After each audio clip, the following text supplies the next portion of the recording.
everyone, how are you? I hope all of you are fine. So welcome to our channel. अब हम continue करेंगे हमारा lecture number 7 on the topic heredity and evolution. So lecture number 6 की अगर हम बात करें तो लेक्चर नंबर 6 में हम स्पेसिएशन डिस्कस कर रहे थे.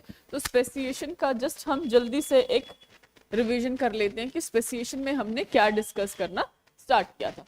सो सबसे पहले हमने क्या कहा था, स्पेसिएशन की डेफिनेशन ही बोली थी. तो खुद को बताइए, जब तक मैं पहले मुझसे पहले आपके माइंड में होना चाहिए व्हाट इज स्पेसिएशन, क्योंकि लास्ट लेक्चर में हम कर चुके हैं ऑलरेडी. सो स्पेसिएशन जो होता है that is formation of a new species with course of evolution. कि जैसे जैसे इवोल्यूशन हो रहा है उसके इवोल्यूशन के साथ साथ अचानक एक नई स्पीशीज का बन जाना ही क्या होता है, स्पेसिएशन होता है. फिर हमने एनसीईआरटी में दिया हुआ जो ग्रीन बीटल वाला डायग्राम था वो डिस्कस कर लिया था. उसके बाद अब हमने कहा था कि एनसीईआरटी में जो है नेम्स गिवन नहीं है but we have got a hint. हमें उन जो एग्जांपल्स थे ना उनसे हमें एक हिंट मिल गया था कि जो मैकेनिज्म ऑफ स्पेसिएशन क्या होता है. उनके नाम नहीं दिए हैं तो उनके जो नाम है जो हमने बीटल में पढ़ा था that was 4 type of mechanisms थे. पहला सब था allopatric, second was पैरापेट्रिक,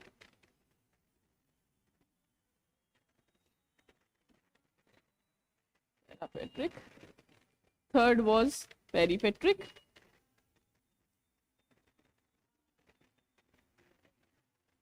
and fourth is sympatric.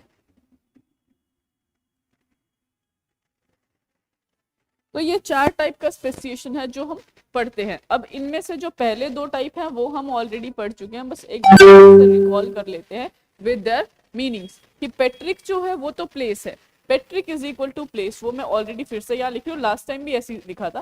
Patrick का मतलब होता है प्लेस.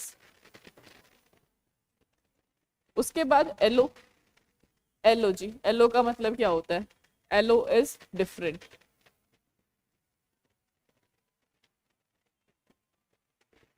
ठीक है. सो एलोपेट्रिक क्या हो गया, डिफरेंट प्लेस. फिर सेकंड हमारे पास आ रहा है पैरापेट्रिक. पैरा का मतलब होता है बिसाइड, बिसाइड मतलब पड़ोस में. ठीक है. सो पड़ोस वाले प्लेस में कहीं दूसरे का घर है जो साइड वाला नेबर. ठीक है, तो वो हो जाएगा आपका पैरापेट्रिक. और फिर थर्ड हमारा आता है पेरीपेट्रिक. पेरी का मतलब क्या है, नियर बाय, आसपास. और सिम का मतलब क्या हो जाएगा, ये सिम मतलब सेम. तो एलोपेट्रिक में हमने क्या देखा था,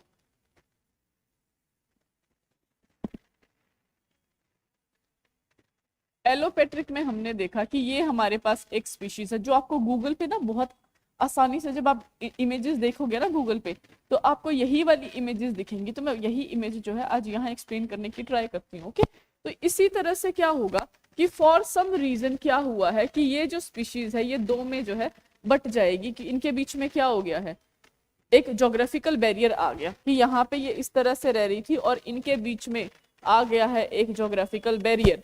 ये जोग्राफिकल बैरियर मैंने यहाँ बना दी है नदी, हो सकता है कोई पहाड़ हो या हो सकता है अर्थक्वेक की वजह से धरती बीच में से फट गई, अलग अलग हो गई है. सो कोई भी वैली बन सकती है. ठीक है, तो इस तरह से कोई भी एक जोग्राफिकल बैरियर यानी कि धरती की वजह से, धरती की बनावट में कुछ चेंज आया है, जोग्राफी आई है यहाँ बीच में, तो जोग्राफिकल बैरियर आ गया.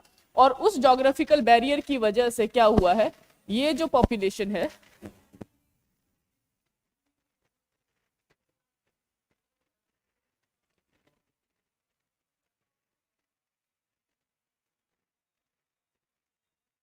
ये 2 में डिवाइड हो गई है. ठीक है, बीच में बैरियर है, वो मैं यहाँ बना नहीं रही हूँ लेकिन आप समझ जाना. जब ये 2 इक्वल हाफ्स में मैंने इसको डिवाइड किया तो मतलब क्या हो गया कि यहाँ पे इनके बीच में बैरियर आया है. और कुछ टाइम के बाद क्या होगा, मैंने कहा विद कोर्स ऑफ इवोल्यूशन, कि कुछ टाइम के बाद क्या हुआ है,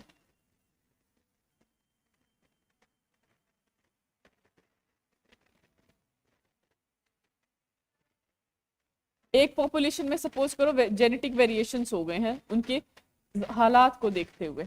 मतलब जहां पे वो रह रहे थे उस कंडीशन को देखते हुए वहां कुछ चेंजेस आ गए, और वो चेंजेस इस तरह से है कि उनके जीन्स में ही वो चेंज हो गए हैं, और वो चेंज इनहेरिट जब हो रहे हैं तो अब क्या हुआ कि ये जो दोनों सिस्टर पॉपुलेशन थी, जो ओरिजिनल पॉपुलेशन से निकल के आई थी ये वाली पॉपुलेशन, लेकिन अब ये आपस में जो है इंटरब्रीड नहीं करती, तो ये क्या हो गया है, एलोपेट्रिक, कि बीच में ज्योग्राफिकल बैरियर की वजह से इन दोनों की जगह अलग हो गई है। उसके बाद फिर नेक्स्ट हमारे पास था पैरापेट्रिक, कि पैरापेट्रिक में क्या बोला था, बिसाइड।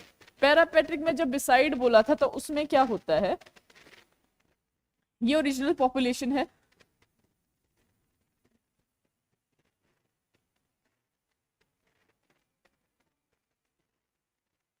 ये ओरिजिनल पॉपुलेशन है। अब इस ओरिजिनल पॉपुलेशन में क्या हो रहा है, ये एक्सपेंड कर रही है विद टाइम, जो है ये एक्सपेंड करने लग गई है, ठीक है। तो एक्सपेंड कर रही है तो क्या किया है इसने, अपना जो पॉपुलेशन है, अपना दायरा जो है जहां ये रह रही है उसको इसने कर लिया है इंक्रीज।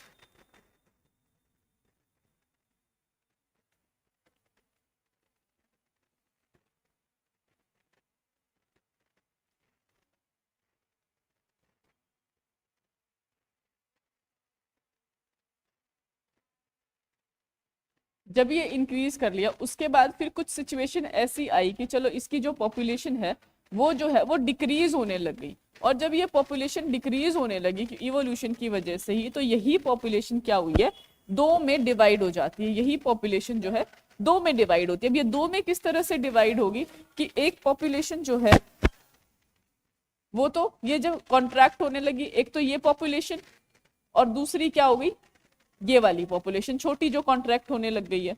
एक पॉपुलेशन ये और एक पॉपुलेशन ये, और इसी तरह से क्या हुआ, इवोल्यूशन होते होते कि ये तो जो है कॉन्ट्रैक्ट हो रही है, दूसरी जो है वो इससे अलग होती जा रही है। अब इनके बीच में आ रहा है या तो जोग्राफिकल बैरियर आ रहा है, या जोग्राफिकल बैरियर नहीं आ रहा तो इनका निश जहां ये रह रहे हैं वो एरिया इनका अलग अलग हो जाता है। ये एक ही पॉपुलेशन है अभी तक, और इसी तरह से क्या हुआ है, टाइम के साथ डील करते करते, समय के साथ समय की मार को झेलते हुए अब क्या हो रहा है, इनकी जो है पॉपुलेशन, ये एक पॉपुलेशन ये अलग हो गई, एंड दूसरी पॉपुलेशन जो छोटे वाली थी वो ये अलग हो गई। ये इनका मतलब प्लेस जो है वो अलग हो गया, और यही प्लेस अलग होने के बाद अभी भी इवोल्यूशन तो जारी है, क्योंकि सर्वाइवल की जंग जारी है। इवोल्यूशन इसीलिए तो होता है ना फिटेस्ट, कि सर्वाइव कर सके। तो क्या हुआ, पहली वाली पॉपुलेशन तो जो थी ये एज इट इज है, लेकिन जो दूसरी वाली पॉपुलेशन है ये वाली, इसमें अपने जगह के हिसाब से आए हैं कुछ changes, and it has evolved to a different kind of species. ये एक अलग काइंड की स्पीशीज बन गई, ठीक है। तो ये हो गया हमारा पैरापेट्रिक स्पेसिएशन। तो ये था पैरापेट्रिक में। अब उसके बाद हमारा जो थर्ड टाइप आ रहा है दैट इज पेरीपेट्रिक। तो ये जो आपके नेट पे जो डायग्राम्स दिए हुए हैं ना, जो समझ में नहीं आते कई बार, तो मैंने ये वही एक्सप्लेन करने की ट्राई की है, ठीक है। उसके बाद तीसरा जो हमारा आता है, पहले जैसे लास्ट टाइम हम पढ़ते आए हैं आपके कोर्स के अकॉर्डिंगली वो पढ़ते हैं, और फिर वही डायग्राम हम डिस्कस करेंगे। So third we have is पेरीपेट्रिक।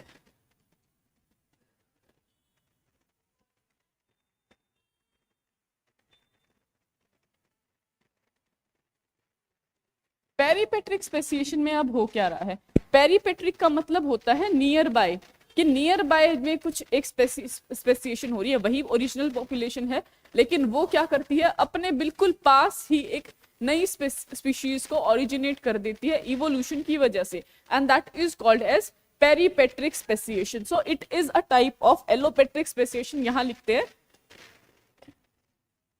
It is a type of allopatric speciation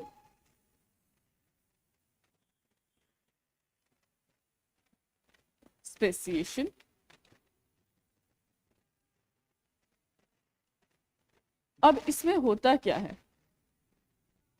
a small part of population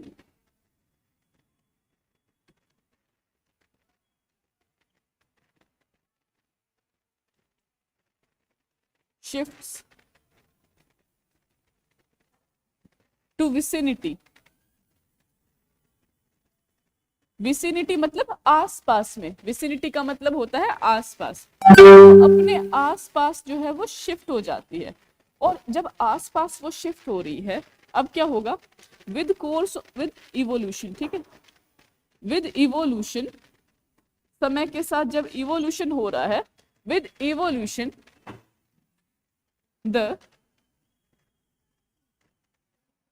populations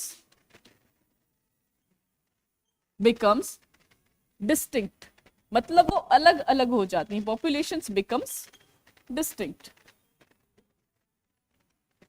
distinct का मतलब होता है अलग हो जाना, अलग हो जाती हैं। अब वो अलग कैसे होगी, ठीक है, distinct by the means of कि जो पहली सिचुएशन है at prior stages, early stages पे, ठीक है, एट अर्ली स्टेजेस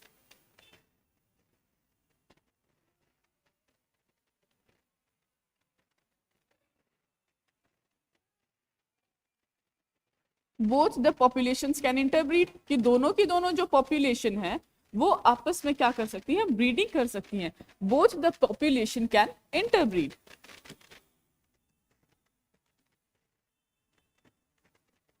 बट अब क्या होगा at later stages of evolution, कि जब बाद में इवोल्यूशन बहुत ज्यादा हो चुका होगा, at later stages of evolution,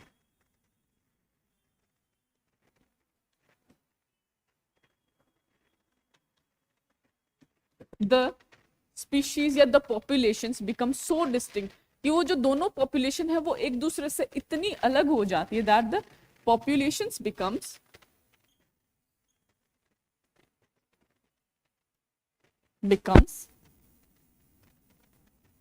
so distinct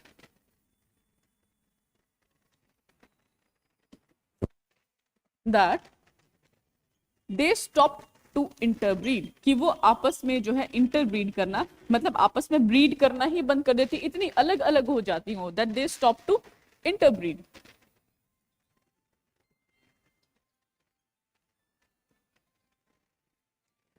And this leads to speciation,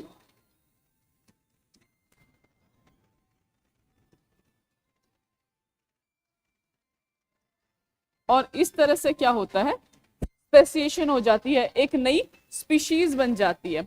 अब ये नई स्पीशीज किस तरह से बनती है, चलिए वो देख लेते हैं। तो यहां हमारे पास क्या था, हम वही एग्जाम्पल लेते हैं अपना,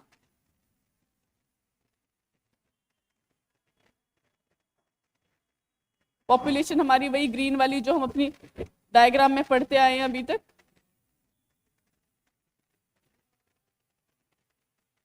ये जो नीचे डॉट लग गया ना, इसको इग्नोर कर दिया करो, क्योंकि गलती से लग जाता है कभी कभी। You know what Salman Khan says, हम आपके हैं कौन में सलमान खान कहता है कि कभी कभी जो है खूबसूरत लड़कियों से गलतियां हो जाती है, सो मेरी भी गलतियां थोड़ी इग्नोर कर देना, ओके। अब क्या होता है, ये जो पॉपुलेशन है इसकी, इस पॉपुलेशन का कुछ पार्ट क्या है, विसिनिटी में शिफ्ट कर जाएगा। विसिनिटी मतलब कि अपने आसपास में शिफ्ट कर जाएगा। तो क्या होगा, वही है ना कि गांव के लोग शहर में शिफ्ट हो गए हैं तो अपने आसपास की विसिनिटी से चले जाते हैं और वो फिर देहाती नहीं रहते और वो शहरी हो जाते हैं।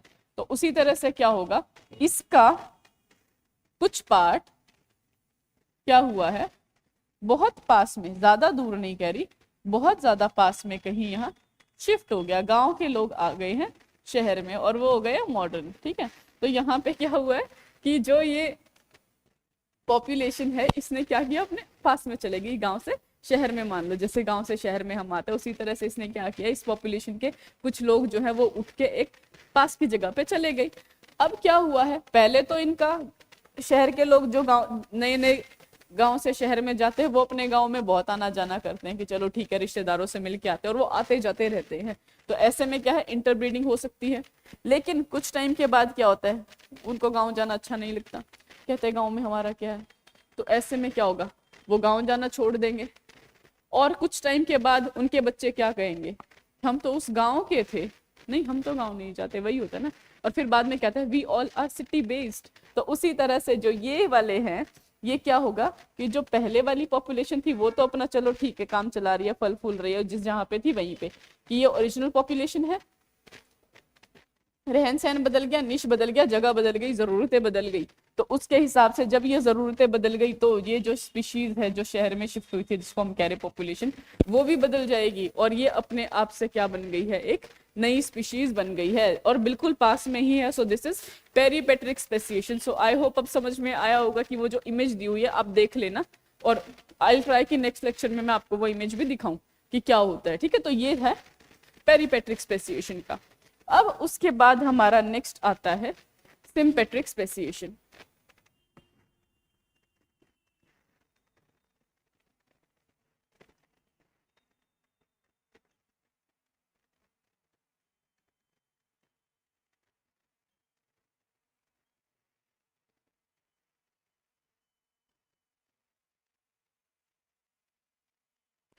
सिम्पेट्रिक स्पेसिएशन में देखिए, सिम्पेट्रिक में as the name suggest, sym का आपको मतलब बता दिया गया है सेम। ठीक है, सो यहां पे हम क्या डिफाइन करेंगे, when speciation occurs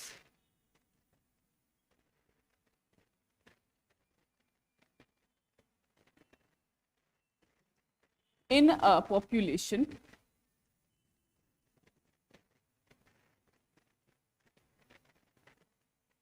without change of habitat,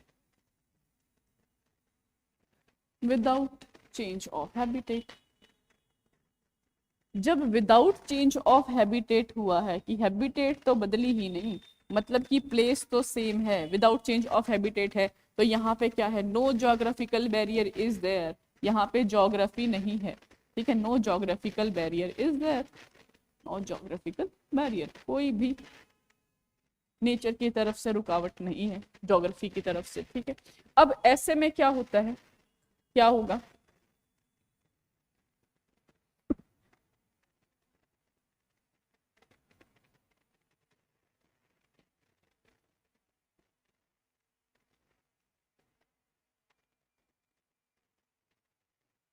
इसको ना हम अपने कॉमन एग्जाम्पल से समझेंगे। ठीक है, ये एक पॉपुलेशन थी। ठीक है, इसमें से फिर कुछ क्या हुआ, समय के साथ एक आधे इंडिविजुअल या कुछ इंडिविजुअल्स जो है उसी प्लेस पे रहते हुए हो गए हैं इवॉल्व, और उनकी बन गई है अपनी एक छोटी सी पॉपुलेशन। चलो कुछ इंडिविजुअल्स इवॉल्व हो गए, तो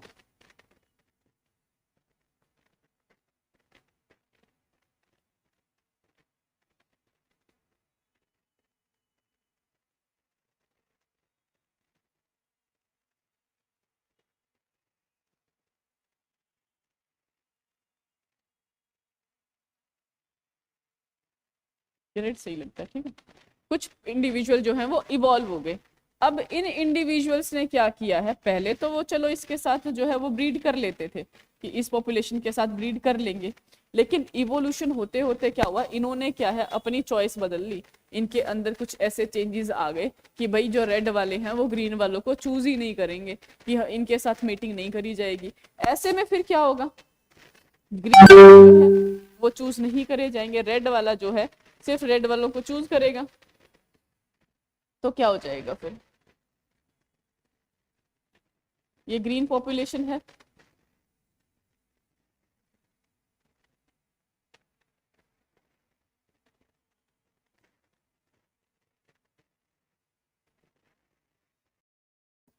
और इसमें क्या है, फिर ये रेड वाले इंडिविजुअल्स हैं यहाँ, तो रेड वाले सिर्फ रेड वालों को चूज कर रहे हैं। तो ऐसे में थोड़े टाइम के बाद क्या हो जाएगा, इसी जगह पे रहते हुए रेड वालों की पॉपुलेशन अपनी अलग हो जाएगी, रेड वाले रेड वालों को चूज करेंगे, ग्रीन वालों के साथ उनका लेना देना कुछ रहेगा ही नहीं, और ऐसे में क्या होगा, it will lead to formation of new species. तो इस तरह से एक नई स्पीशीज बन जाएगी।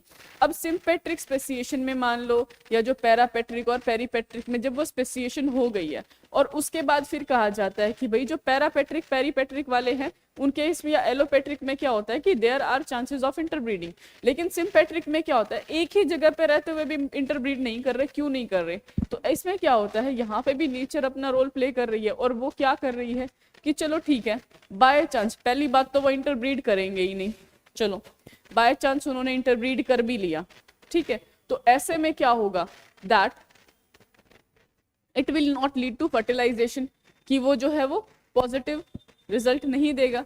ठीक है, तो मतलब जो है नेक्स्ट जनरेशन उसकी आएगी ही नहीं, रिजल्ट ही नहीं बनेगा, जायगॉट नहीं बनेगा।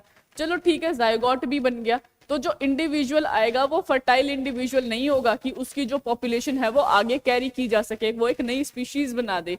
इसका एग्जाम्पल हम जो बहुत कॉमन अपनी लाइफ में देखते हैं, वो आपने देखे भी होंगे, सुने भी होंगे, सबको पता है। ठीक है, वही बात हम यहाँ करते हैं, फिर अब आपको पता चलेगा ये चीजें कैसे बनती है। ठीक है, म्यूल, म्यूल सबने सुना है, म्यूल होता है बेटा खच्चर। ठीक है, खच्चर म्यूल देखे होंगे, खच्चर ही कहते हैं। हाँ, वो जो जम्मू कश्मीर जाने पे जाते हैं ना, उस पर बैठ के वो कर रहे होते हैं, उनको हितकरे हितकरे ऐसे करके चलाते हैं, तो वहां पे वो जो चल रहे होते हैं खच्चर होते हैं, वो उस पे अब क्या होता है देखो, का जो पापा होता है, फादर,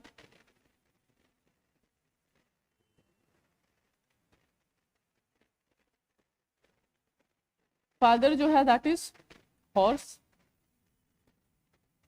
मदर कौन है,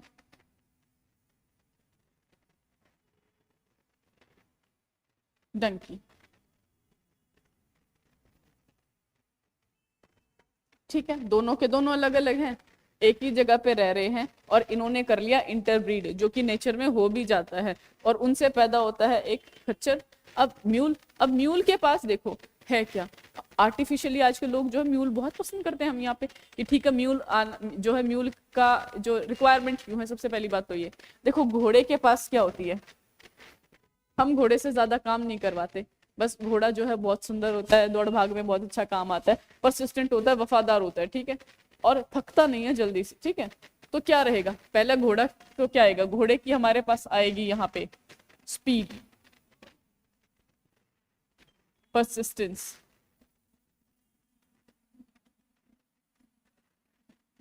हाइट, ये सारे के सारे हैं म्यूल के पास। अच्छा, डंकी क्या कर सकता है, डंकी काम करता है बेटा, बहुत काम करता है, वर्क, जितना मर्जी काम करवा लो डंकी वो काम कर देगा। तो यही दोनों चीजें हमें चाहिए थी, कि हमें एक ऐसा जानवर चाहिए जो घोड़े की तरह तो दौड़ सके, डंकी की तरह काम कर सके। ऐसे में क्या हो जाता है, म्यूल आता है इनका बेबी, तो इन्वायरमेंट में इनकेस हॉर्स और डंकी ने मेटिंग कर भी ली है और उन्होंने एक म्यूल बना भी दिया, अब जो म्यूल होता है उसके नो बेबीज, उसके आगे बेबीज होंगे ही नहीं। बेबीज क्यों नहीं होंगे, क्योंकि वो क्या होता है, स्टेराइल। और क्या हुआ आगे, ये चीज यहाँ पे खत्म, पॉपुलेशन इसकी, इसकी पॉपुलेशन बनेगी ही नहीं, सिर्फ ये क्या है, पैदा हुआ और काम करके मर गया, दैट्स इट। तो यहाँ पे क्या हो रहा है, नेचर ने क्या सेलेक्ट किया, पहली बात तो देखो हॉर्स और डंकी जो है वो मेट करेंगे नहीं, बाय चांस उन्होंने मेट कर लिया तो फर्टाइल ऑफस्प्रिंग नहीं बनेगा, ऑफस्प्रिंग बनेगा ही नहीं। इन केस ऑफस्प्रिंग बन भी गया तो कैसा है, वो स्टेराइल है। तो इसी तरह के केसेस जो हैं वो क्या बताते हैं कि ये होती है सिम्पेट्रिक स्पेसिएशन, की ये दो अलग अलग स्पीशीज हैं, तो सिर्फ एक ही जगह पे रह रही हैं, अलग अलग स्पीशीज हैं, तो ये क्या है, सिम्पेट्रिक है। ओके, तो ये हो गया हमारा स्पेसिएशन। उसके बाद अब हम चलते हैं हमारे नेक्स्ट टॉपिक की तरफ, और हमारा नेक्स्ट टॉपिक है that is evolution and classification.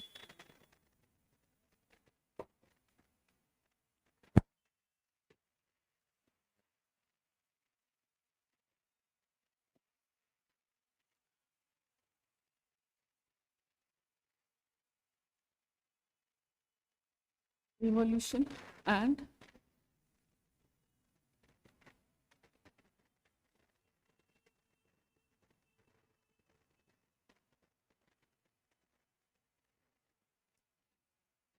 Evolution and classification. तो इवोल्यूशन की हमने बात कर चुकी कि जो चेंजेस होते रहते हैं उसको कहते हैं क्लासिफिकेशन। कि क्लासिफिकेशन का क्या रोल है इवोल्यूशन में, तो देखो जैसे हमने अपनी क्लास 9th में भी पढ़ा है, क्या पढ़ा था हमने कि जितने ज्यादा सिमिलर कैरेक्टर्स वो उतने ज्यादा क्लोज रिलेटिव्स होते हैं। अपने एनसीईआरटी का ही एग्जाम्पल लेते हैं हम, फैमिली ट्री बना लेते हैं, ठीक है, ये है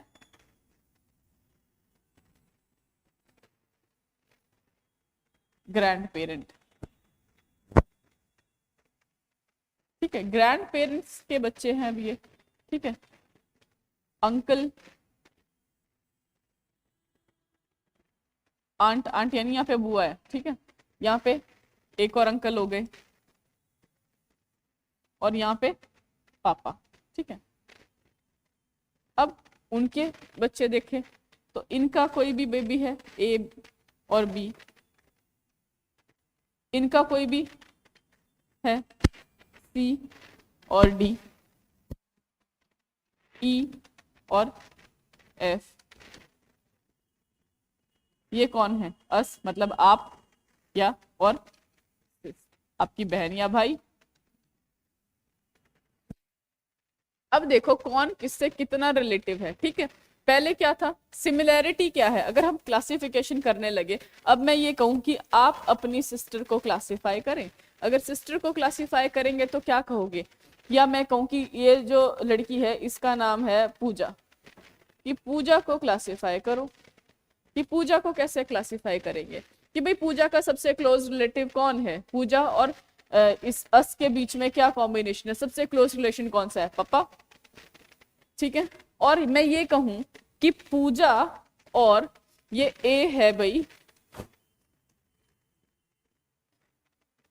ये हो जाएगा, ए को मैंने दे दिया है नाम, संजू दे देते हैं चलो, कि संजू में और पूजा में क्या रिलेशन है। आप क्या बोलोगे कि जो पूजा है और संजू है वो क्या है, कजन्स है, मतलब कजन्स है। तो पूजा में और संजू में क्या चीज कॉमन है, पूजा में और संजू में जो चीज कॉमन है वो है उनके दादाजी, दैट्स इट। यही है कि इवोल्यूशन देखो, अब क्लासिफिकेशन देखो, क्लासिफिकेशन कैसे होता आया है, वो उनके जो सिमिलैरिटीज है पहले, फिर डिसिमिलैरिटी आई, ग्रैंड पेरेंट्स सबसे सिमिलर थे, उसके बाद फिर चेंज हुआ, सिमिलैरिटीज में अंकल आ गए, फिर और डिवाइड हो गई वो चीज, तो संजू आ गया, इधर से यहाँ चीज डिवाइड होके क्या आ गई है, पूजा। तो ये चीजें क्या है, चीजें जितनी अलग अलग होती जाती हैं, स्पेसिएशंस उतनी ज्यादा होती चली जाती, उतनी ज्यादा स्पीशीज बनती चली जाती हैं, ठीक है। जितनी ज्यादा कॉमन चीजें हैं वो एक साथ, उनमें जब कोई चेंज आया तो उनकी ब्रांचेस बना दी, फिर कोई चेंज आया फिर ब्रांचेस बना दी, और इसी तरह से सिमिलर और डिसिमिलर बेस के, सिमिलैरिटीज के बेस पे जब हम चीजों को डिफाइन करते हैं, अलग अलग ग्रुप्स में डिवाइड करते हैं, that is called as classification. उसी तरह से क्या है, एनसीईआरटी में हमने पढ़ा था कि जो 4 लिम्स वाले हैं, 4 लिम्स वाले देखी जाए तो हमने इनको मैमल्स, उसमें एनिमल किंगडम में रखा है, एनिमल किंगडम में से भी क्या करा है, 4 लिम्स वाले हमने अलग निकाले, तो 4 लिम्स वाले में हमारे पास क्या आ रहे हैं, मैमल्स,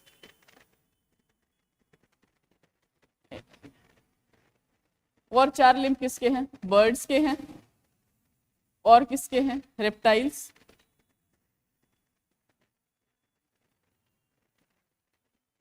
और एम्फीबियन, रेप्टाइल, चलो इतना ही कर लेते हैं रेप्टाइल्स से।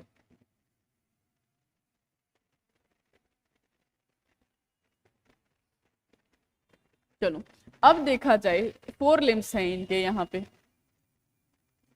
अब 4 लिम्स में से भी आप मुझे ये बताइए कि मैमल्स जो हैं वो किसके ज्यादा क्लोज हैं, रेप्टाइल्स के ज्यादा क्लोज हैं या बर्ड्स के ज्यादा क्लोज हैं। तो आंसर वुड बी कि बेटा वो रेप्टाइल्स के ज्यादा क्लोज पड़ते हैं एज कंपेयर टू बर्ड्स, क्योंकि यहाँ पे क्या है, इनके जो लिम्स हैं 2 हाथ 2 पैर यूजुअली, या फिर क्या कह सकते हैं, या तो 4 लेग्स हैं, 4, या फिर क्या है 2 लेग प्लस 2 हैंड्स, यही सिस्टम है। मैक्सिमम क्या हो रहे हैं, 4 लेग आ रहे हैं, ठीक है। उसी तरह रेप्टाइल्स के पास भी क्या है, 4 लेग्स हैं।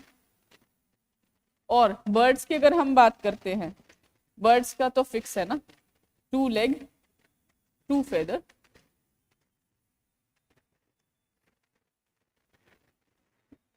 इसका मतलब क्या है, mammals are more close to reptiles as compare to those of birds, कि मैमल्स जो है वो रेप्टाइल्स के ज्यादा पास आ जाते हैं, ज्यादा क्लोज रिलेटिव्स में है। तो उसी तरह से फिर ये डिवीजन होती चली जाती है। So this is how classification and evolution works, कि क्लासिफिकेशन जो है वो इवोल्यूशन के बेस पे किस तरह से करी गई है। तो ये हो गया हमारा क्लासिफिकेशन और इवोल्यूशन का टॉपिक। उसके बाद फिर अब हमारे पास नेक्स्ट टॉपिक है, that is basic evolutionary relationship, जो कि आपकी एनसीईआरटी का सिलेबस में है ट्रेसिंग इवोल्यूशनरी रिलेशनशिप्स, कि कैसे हम ट्रेस करेंगे।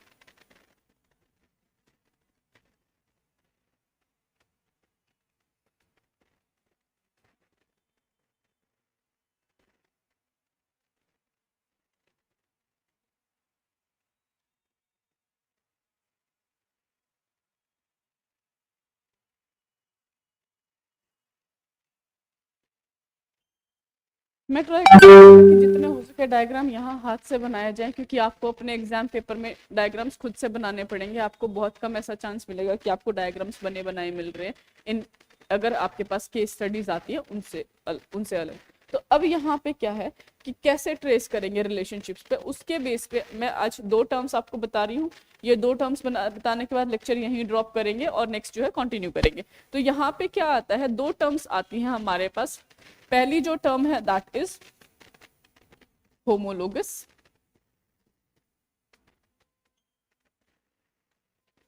और दूसरी जो टर्म है दैट इज एनालोगस।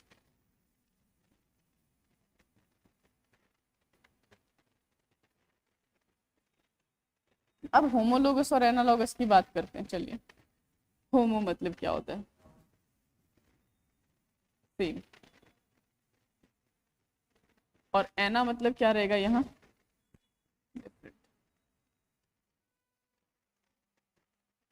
ये 2 टर्म याद रखें। अब सेम और डिफरेंट जो है किस रिस्पेक्ट में, सेम रहेगा बेटा यहाँ पे। होमो मतलब सेम क्या है, स्ट्रक्चर।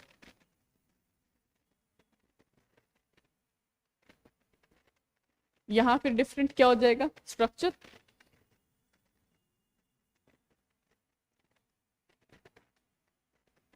उसके बाद भी एक और टर्म आ रही है इसमें, ठीक है, और वो हमारी टर्म आती है फंक्शन। तो क्या हो जाएगा, सेम स्ट्रक्चर एंड इसका क्या हो जाएगा, डिफरेंट फंक्शन। और दूसरे में क्या हो जाएगा, different structure but they perform same function.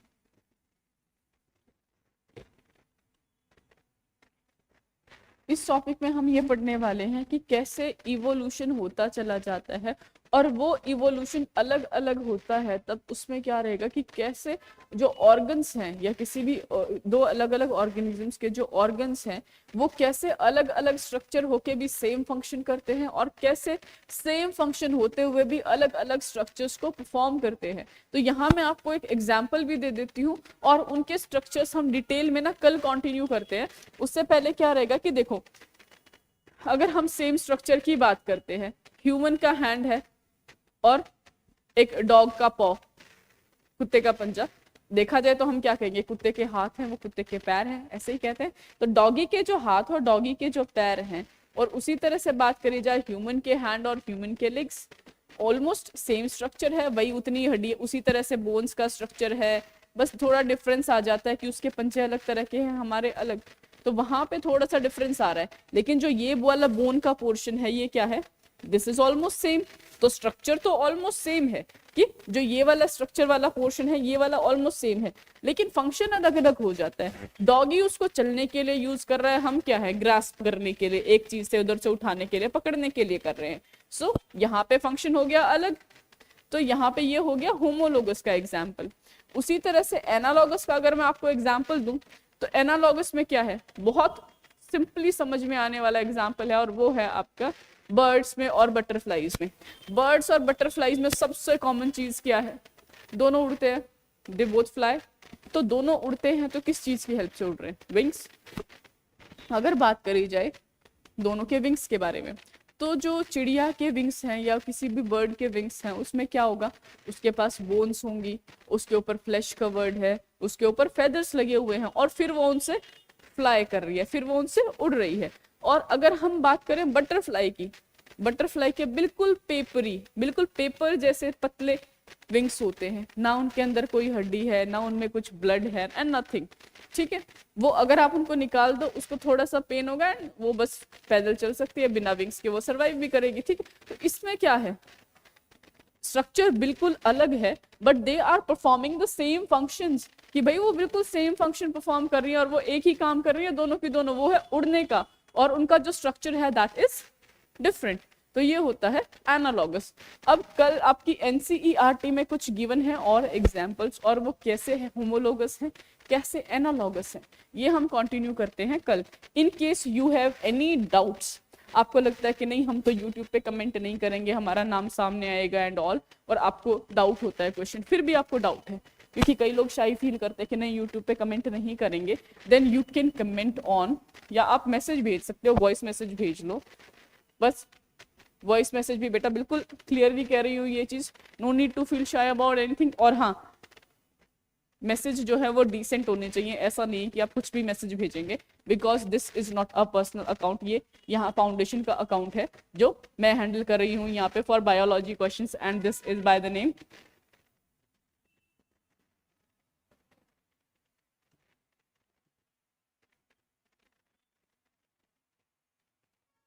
Zero zero है बेटा, 008 ये इंस्टाग्राम है, यहाँ पे आप अपने क्वेश्चंस भेज सकते हैं and I will answer them. Okay, so thank you for your attention everyone, मिलते हैं कल के लेक्चर में।